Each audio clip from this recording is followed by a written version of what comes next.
마가복음의 맨 마지막 장인 16장 말씀입니다.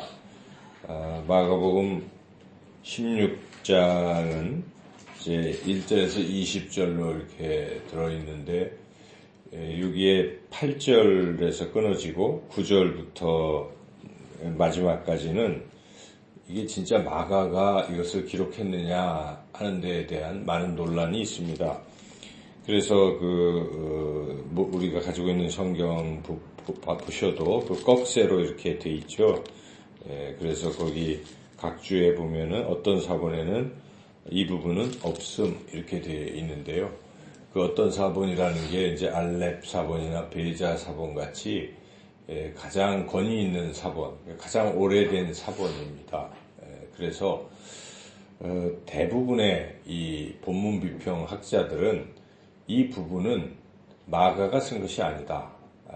또는 마가가 쓴 것이 소실이 되었는데 아직 발견되지 않았다.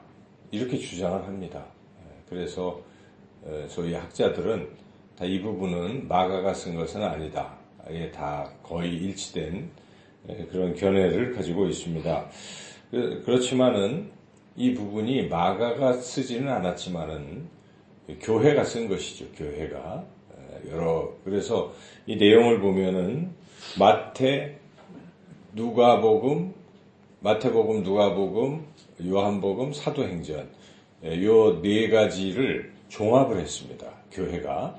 그래서 우리가 보는 것처럼 9절에서 11절은 마태복음과 요한복음에 나와 있고, 또 12절, 13절 그 엠마오 두 제자 누가복음 이야기가 여기는 아주 압축되어 표현되어 있죠. 그러니까 그것을 이제 압축했다는 걸 우리가 쉽게 짐작할 수가 있습니다. 그리고 나머지 14절에서 18절은 마태, 누가, 요한, 사도행전 복음의 내용 다 나오는 내용들을 또 요약한 것이고, 우리가 아는 것처럼 마지막 19절, 20절은 누가복음의 사도행전 이렇게 연결돼서 나오는 부분이 그대로 나와 있습니다. 그래서 이 부분은 초대 교회가 이 마가가 쓴 내용을 볼 때 마지막의 결론이 좀 애매하기 때문에 이거를 보충하는 의미에서 초대 교회가 쓴 것이죠. 그러면 우리가 이 성경을 받아들일 때 어떻게 받아들여야 돼? 이걸 성경으로 받을 것이냐 말 것이냐?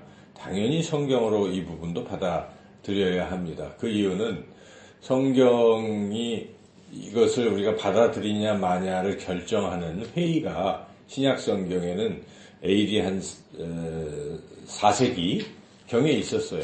카르타고 회의에서 결정을 했기 때문에 당시에 교회들이 성령의 인도하신 가운데 이것이 하나님 주신 말씀이라고 확정을 하는 것이, 그때가 AD 4세기 397년에 이 일이 있었기 때문에 이후 지금 9절에서 20절 부분은 그 전에 AD 한 2세기 말엽 정도에 이렇게 또 들어온 것이니까, 그러므로 이 부분을 받아들였다는 것이죠.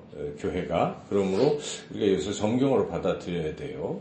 그런데 만약 이제 이 마가복음을 1장에서 16장까지 읽으면서 마가가 쓴 부분에 대한 것만 우리가 생각을 한다면, 마가는 어떤 의도로 이 마가복음을 기록했을까 할 때는 8절까지 끊어서 그 의도를 살펴보는 게 맞습니다.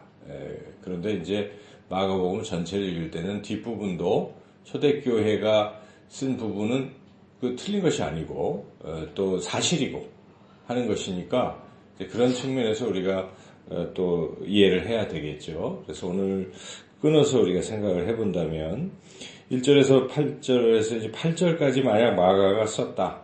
행여나 마가가 쓴 부분이 소실됐거나, 혹은 마가가 이 8절까지 쓰고 그만 숨을 거두어서 뒤에 계속 못 썼거나, 어쨌든 여러 가지 있겠지만 가장 또 중요하게 생각하는 것은 마가는 의도적으로 8절까지만 쓰고 말았다. 이렇게 보는 거죠. 그렇다면 우리가 왜 그렇게 썼을까? 우리 보통 이런 드라마나 어떤 연극 같은 영화 같은 걸 볼 때도 그 엔딩이 불분명한 경우가 있잖아요.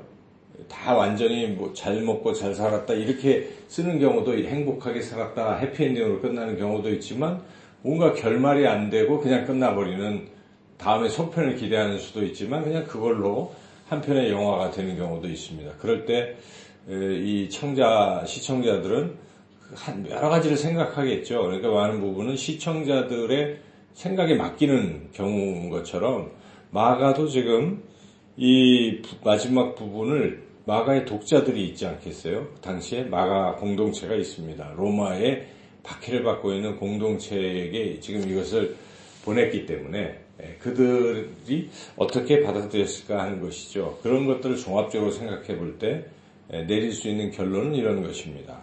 이 부분에 이제 8절을 보시면 이게 애매한 것이죠. 8절 한번 읽어보겠습니다.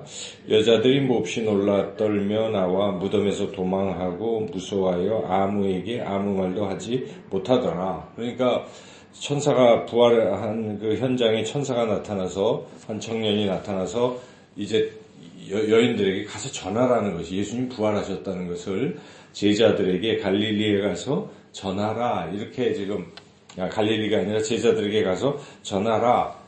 이렇게 했는데 이 여인들이 전했습니까? 안 전했습니까? 이 끝부분에 보면은 전하지 않은 걸로 지금 기록이 돼 있잖아요. 그러니까 왜 전하지 않은 것으로 기록했을까? 마가가 그것은 실제는 이들이 전했습니다. 뒤에 이렇게 덧붙여 있는 것도 있고 역사적인 사실은 마가의 공동체가 볼 때는 이미 전했어요. 30년, AD 30년에 일어난 일인데 자기네들이 이 편지를 받을 때는 AD 한 60년 이후이기 때문에 한 3, 40년 지난 그 어간에 이미 여인들은 전했고 제자들은 그것을 받아들였고 또 오순절날 성령을 받고 이들이 복음을 전하다가 베드로는 막 순교도 했고 이런 상황을 독자들은 아는데 이 이야기를 여기서 끝낸 것은 이제 그런 의도가 있는 것입니다. 그들도 한때는 당황하고 실수도 하고 하지 못했다. 그렇지만 결국은 했다. 근데 여러분들은 지금 그런 상태에 있는 것이다. 이렇게 무서워하고 두려워하고 도망치고 복음을 전하지 않고 숨고 배교하고 하는 그런 사람들이 나타나고 있는 거죠. 여러분들도 그랬는데 여러분들 이걸로 끝낼 것이냐 아니면 다시 그렇게 나아갈 것이냐 결단을 촉구하는 부분이라고 볼 수가 있겠죠. 그래서 이것은 독자들이 스스로 이런 상황에서 제자들이나 여인들은 두려웠지만 그걸 극복하고 한때는 실수하고 다 제자들은 도망쳤지만 이렇게 한 것처럼 여러분들도 비록 실수했지만 다시 한번 일어나십시오. 일어나서 주님을 따르십시오. 자기 십자가를 지고 따르십시오 하는 일종의 결단을 촉구하는 그러한 엔딩이라고 우리가 볼 수가 있습니다. 그래서 그런 교훈을 마가는 주고 있는 것이죠. 그리고 초대교회는 실제적인 역사적인 사실을 9절부터 20절까지 복음서들과 사도행전을 종합해서 기록하고 있습니다. 그래서 이것이 사실 사실인 것이죠. 그 부분에 보면 여인들은 어떻게 했습니까? 가서 다 전했습니다. 여인들은 전하고 제자들은 처음에는 반신반의하다가 나중에 부활하신 예수님이 음식 먹을 때에 나타나셔서 꾸짖고 내가 살아났다는 걸 말씀하실 때 그들이 듣고 그리고 예수님은 그들에게 만민에게 복음을 전파하라고 촉구하십니다. 이 부분은 우리가 잘 아는 마태복음 마지막 부분에 너희는 가서 모든 족속에게 아버지와 아들과 성령의 이름으로 세례를 주고 내가 너희에게 분부한 모든 것을 가르쳐 지키게 하라. 보라 세상 끝날까지 내가 너희와 항상 함께하리라 하는 부분과 이 일맥상통하죠. 그래서 복음을 전파하라 하는 것이 결론입니다.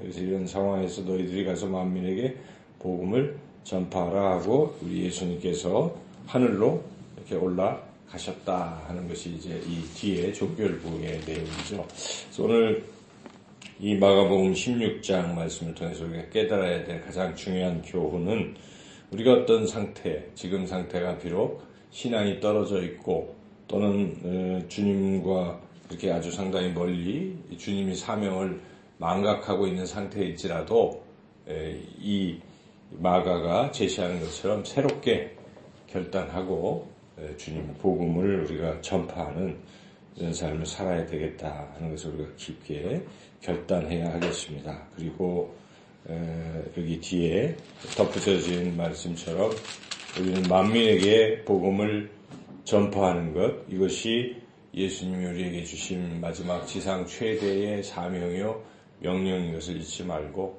날씨도 춥고 또 하지만 우리가 계속 복음 전파하는 일을 쉬어서는 안 되겠죠. 기회를 얻거나 못 얻거나 항상 말씀을 전파하라 하신 그 하나님의 말씀대로 오늘도 주변의 이웃들에게 그리스도의 사랑을 전하며 또 복음을 전파하는 삶을 살아가시기를 주님의 이름으로 축원합니다.